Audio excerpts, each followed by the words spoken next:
Bismillah ar-Rahman ar-Rahim. Alhamdulillahi Rabbil Alameen.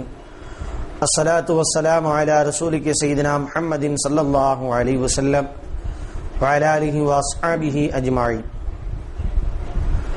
Amma ba'd, ya ayyuhan nas, usikum ibadallah wa iyaya awwalan bi taqwallah.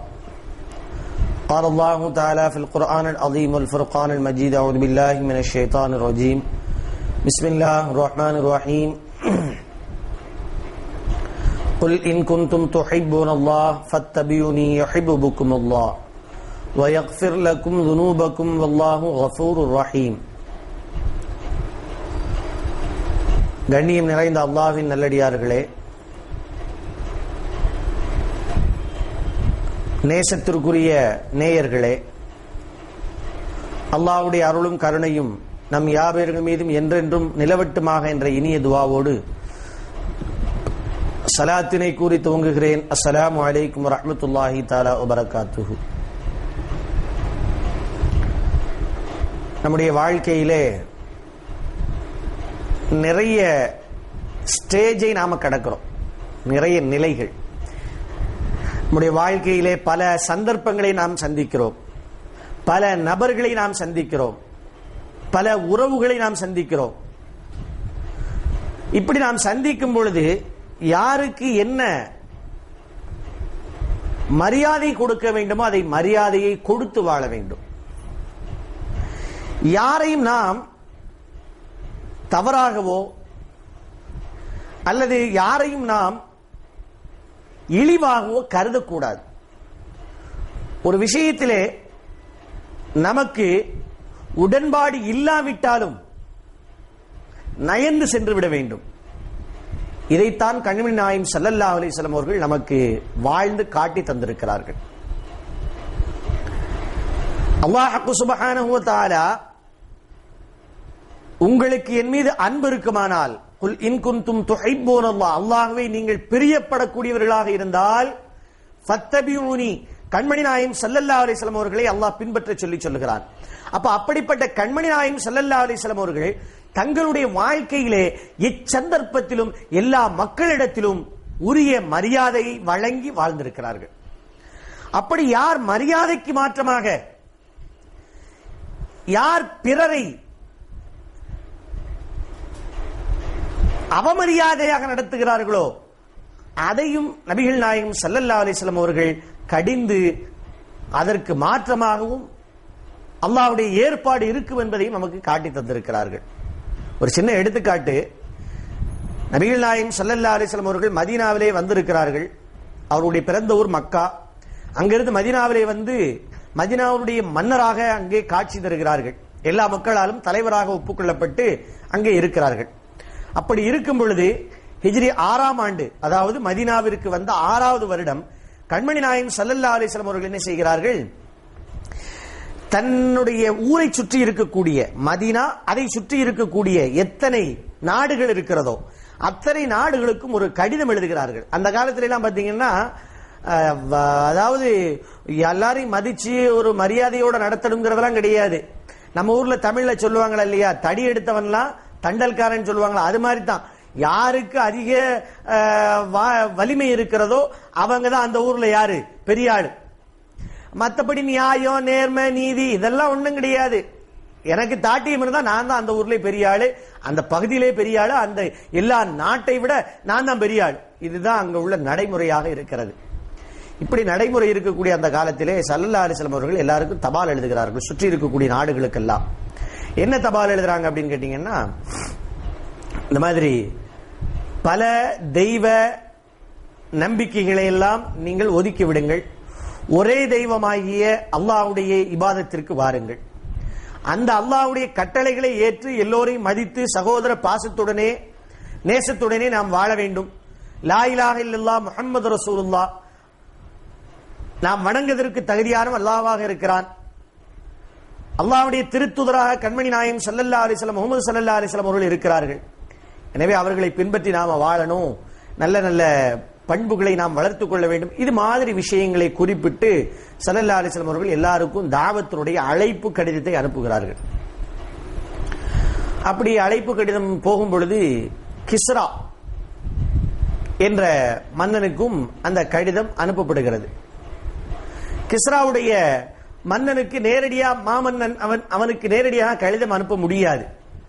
அந்த காலத்தில் ஒரு மரபு, மாமன்னர்களுக்கெல்லாம் நேரடியாக என்ன செஞ்சிட முடியாது, கடிதங்களை கொண்டு போய் சேர்த்துற முடியாது.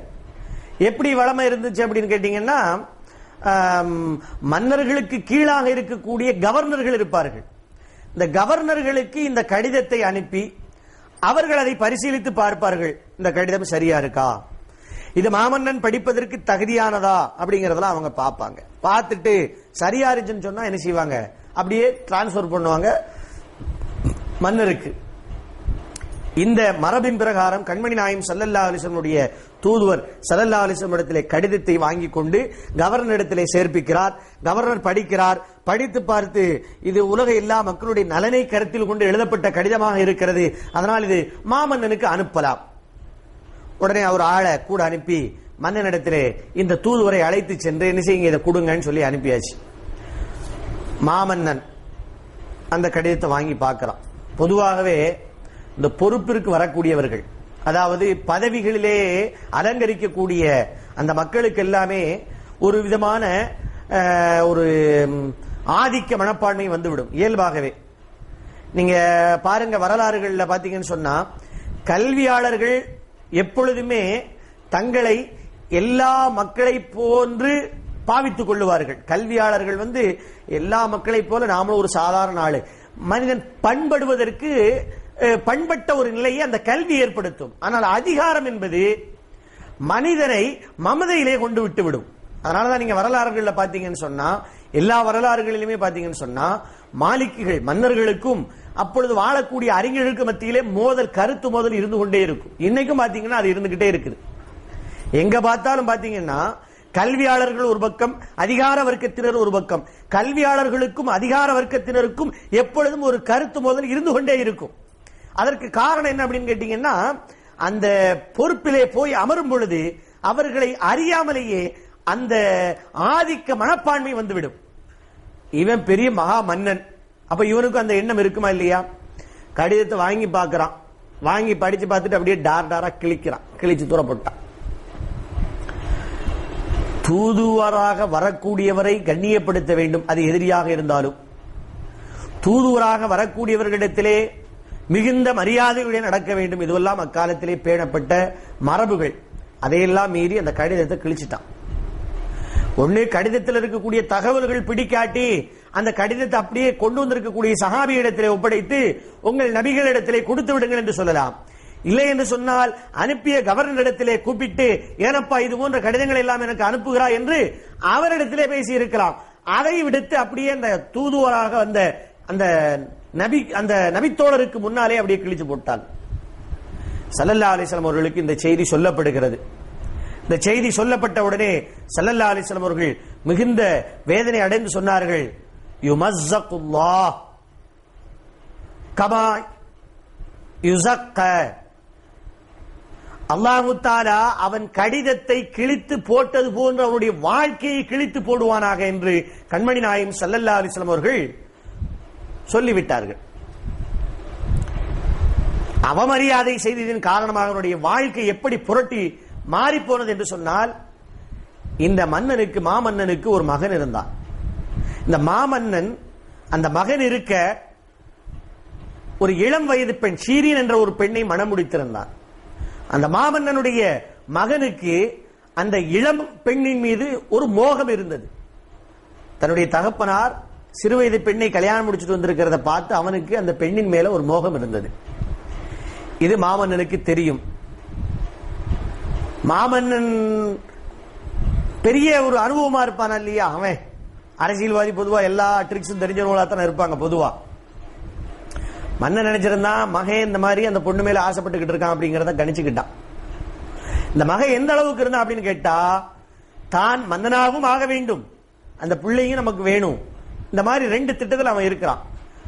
மாமன்னனுக்கு இந்த திட்டம் தெரியும்.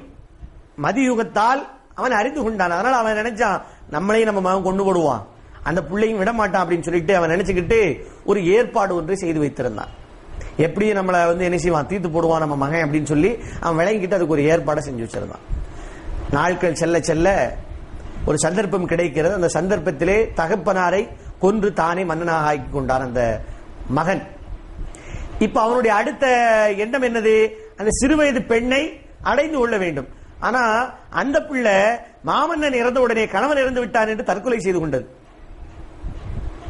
இப்போ இவன் மன்னனா இருக்கிறான், ஆனா நினைத்த அந்த பெண்ணை அவனால் என்ன செய்ய முடியல, அடைய முடியல. அப்போ அவனை சுத்தி இருந்தவங்க எல்லாம் சொன்னாங்க, இது போச்சுன்னா உங்களுக்கு இதை விட நல்ல அழகான வசீகரமுடைய நல்ல பெண் உங்களுக்கு கிடைக்க நாங்க ஏற்பாடு செய்தோம். மன்னன் நினைச்சா எல்லாம் கொடுக்கணுமா இல்லையா? சரி அப்படின்னு சொல்லி அதுக்குள்ள ஏற்பாடுகள் அவங்க செஞ்சாங்க. இவன் என்ன செஞ்சான்? தன்னுடைய தகப்பனார் சேர்த்து வைத்திருக்கக்கூடிய பொக்கிஷங்கள் எல்லாம் போய் பார்த்துட்டு வரும் அப்படின்னு சொல்லி அப்படியே போய் பார்க்கறான். அங்க வைடூரியங்கள், பணங்காசுகள் எல்லாம் குவியல் குவியலாக வைக்கப்பட்டிருக்கிறது. அதிலே ஒரு பாட்டில் இருக்கிறது, அதிலே ஒரு மருந்து இருக்கிறது. அந்த பாட்டிலே லேபிள் எழுதப்பட்டிருக்கிறது, தாக்கத்துன் தவாஉ தாக்கத்தி ஃபில் ஜிமாய். இது உறவு கொள்வதற்கு ஊக்கத்தை கொடுக்கக்கூடிய மருந்து என்று அதிலே ஒரு லேபிள் ஒட்டி இருக்குது. அதை அவன் பார்த்த உடனே, ஓஹோ, நம்ம தகப்பனார் சின்ன வயசு பிள்ளைகளை கூட திருமணம் முடிப்பதனுடைய ரகசியம் இதுதானோ, இந்த மாதிரி மருந்துகளை உட்கொண்டுதான் அவரு இளமையாக இருந்து சின்ன பிள்ளைகள் எல்லாம் கல்யாணம் பண்ணி இருக்கிறாரோ, அப்ப இது நம்முடைய உடலுக்கு ஊக்கத்தை கொடுக்கக்கூடியதுன்னு சொல்லி அதை திறந்து அவன் என்ன செஞ்சான்? குடிச்சான். குடிச்ச மறுநிமிஷமே இறந்து போயிட்டான். காரணம் என்ன அப்படின்னு கேட்டா, அந்த தகப்பனாரு தன் மகன் இப்படி எல்லாம் பண்ணுவான் அப்படிங்கறத தெரிஞ்சு அந்த பாட்டில்ல எழுதின லேபிள் வேணா அந்த ஊட்ட மருந்துன்னு சொல்லி எழுதியிருந்தாரு. ஆனா உள்ள ஊத்தி வச்சிருந்தது விஷத்தை ஊத்தி வச்சிருந்தாரு தகப்பனார். விஷம் என்ன செய்யும்? குடிச்சிடும். குடிச்ச உடனே செத்து போயிட்டான். அப்போ தகப்பனாரும் இல்ல, மகனும் இல்ல. மகன் தகப்பனாரை கொல்ல நினைச்சான், தகப்பனார் மகனை கொல்ல நினைச்சா, ரெண்டு பேருமே செத்து போயிட்டாங்க. ஸல்லல்லாஹு அலைஹி வஸல்லம் சொன்னாங்களா இல்லையா, இந்த தாளை கிழித்தது போன்று, நான் அனுப்பிய லெட்டரை கிழித்தது போன்று அவனுடைய வாழ்க்கையை அல்லாஹ் கிழிப்பான் என்று சொன்னார்கள் அல்லவா, அது போல எல்லாமே அங்க அடிபட்டு போச்சு. அப்போ இது போலதான் நம்முடைய வாழ்க்கையில நாம பிறரை மதித்து பிறருக்கு கொடுக்க வேண்டிய கண்ணியத்தை கொடுத்து பிறரை எந்த விதமான நிந்தனைக்கும் ஆளாக்காமல் வாழ்ந்து பழக வேண்டும். வல்ல ரஹ்மான் அப்படிப்பட்ட நல்ல தௌஃபீக்கை நமக்கு தந்து நல் வாழ்க்கை வாழ்வதற்கு அல்லாஹ் கிருபை செய்வானாக. ஆமீன் ஆமீன் யா ரப்பல் ஆலமீன். வாஹிரு தாவானா அல்ஹம்துலில்லாஹி ரப்பில் ஆலமீன். அஸ்ஸலாமு அலைக்கும் வரஹ்மத்துல்லாஹி தஆலா வபரகாத்துஹு.